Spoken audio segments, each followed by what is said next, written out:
तो जो सर ऐसा है, अभी जो 4 बजे जेजेपी ने प्रेस कॉन्फ्रेंस की है दुष्यंत जी ने, तो उन्होंने 2-3 बात रखी है। जहां तक कॉमन मिनिमम का प्रोग्राम का सवाल है, जो 2 बात उन्होंने कही, तो हमारे मैनिफेस्टो में ऑलरेडी प्रोवाइडेड है, चाहे ओल्ड एज पेंशन हो, चाहे 75% युवाओं के लिए जगह हो, तो वो मैं समझता हूँ। और मान सम्मान और स्थान की भी कोई दिक्कत नहीं है। मैंने कल ही कह दिया था, जो मैं कल बात कही थी उस पर बाद में हम अपने उस पर खड़े हैं। और या और कोई सुझाव हो, खुले दिल से हम सुझाव भी मान सकते हैं। कॉमन मिनिमम प्रोग्राम की बात जेजेपी कर रही है कि हाँ, कॉमन मिनिमम प्रोग्राम में 2 उन्होंने बात कही है। और कोई, ये तो हमारे ऑलरेडी हमारे घोषणा पत्र में है। हमारा घोषणा पत्र वो पढ़ लें, उसमें कोई और वो चाहते हैं हम खुले दिल से उनकी बात सहमति कर सकते हैं। उन्होंने ये भी कहा कि निर्दलीय संपर्क में है क्या सर? सीधा सवाल आपसे कुछ निर्दलीय संपर्क में है? निर्दलीय देखिए, जो उन्होंने बात कही मैंने उसका जवाब दिया है। आंकड़ा तो बनेगा, मतलब 31 से 41 होंगे, जब तो आगे आंकड़ा चलेगा। सर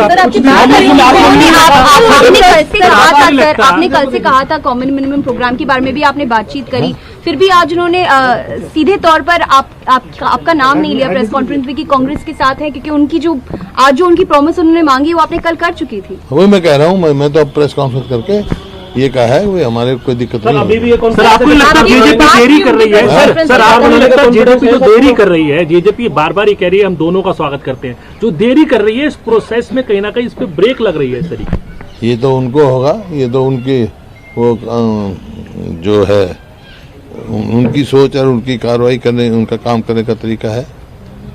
बाकी हमने तो जो पढ़ा है, होमवर्क पूरा है सर, जो हमने पढ़ा है, जो सुना है उनकी प्रेस कॉन्फ्रेंस, 2-3 बात कही है उनने। वो कल भी कही थी मैंने, कॉमन मिनिमम प्रोग्राम की कोई हमारे को दिक्कत नहीं है, और मान सम्मान स्थान की भी कोई दिक्कत नहीं। सर उनकी आपसे बात हुई क्या आपकी प्रेस कॉन्फ्रेंस के बाद?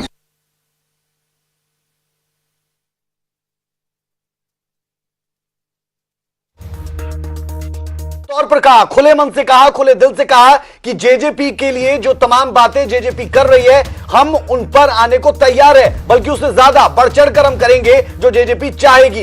लेकिन सर भूपेंद्र सिंह हुड्डा क्यों, दुष्यंत चौटाला ने क्या कुछ कहा वो भी आपको बताएंगे, लेकिन उससे पहले हम आपको बता रहे हैं कि जो कॉमन मिनिमम प्रोग्राम की बात दुष्यंत चौटाला ने की, उस पर भूपेंद्र सिंह हुड्डा कह रहे हैं कि हमारे घोषणा पत्र में वो तमाम चीजें, उन पर हम आपको हर तरह से साथ देने के लिए तैयार है।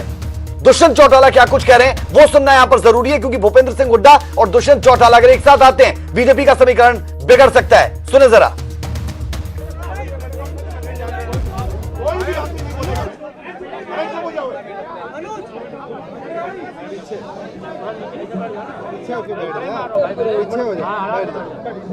इसके टांग में दर्द है।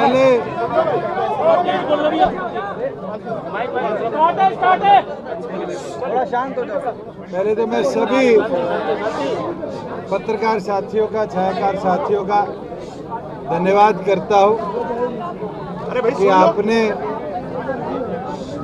जो इस पूरे चुनाव के सफर के अंदर हमारा साथ दिया।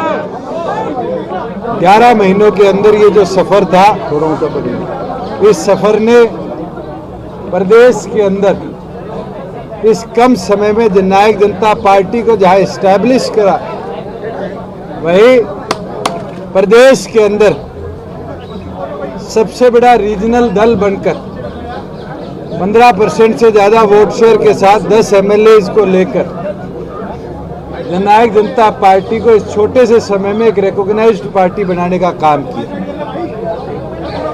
आज विधायक दल की बैठक थी। विधायक दल की बैठक के अंदर रामकुमार गौतम जी द्वारा एक प्रस्ताव रखा गया, जिसको रामकरण काड़ा जी ने और रामनिवास जी ने सेकंड किया कि विधायक दल के नेता के तौर पर मुझे, उपनेता के तौर पर चौधरी ईश्वर सिंह जी को और पार्टी के चीफ विप के तौर पर अमरजीत ढांडा जी को चुनने का काम किया। उसके बाद ये निर्णय डॉक्टर अजय सिंह चौटाला जी के पास हम लेकर गए। उन्होंने भी इसको अप्रूवल दी और उनने राष्ट्रीय कार्यकारिणी से आग्रह किया कि for further course of action प्रदेश के अंदर कैसे आगे चला जाए, किस विषय को लेकर प्रदेश के अंदर आगामी कदम उठाया जाए। राष्ट्रीय कार्यकारिणी पूरी तौर पर अधिकृत है कदम उठाने के।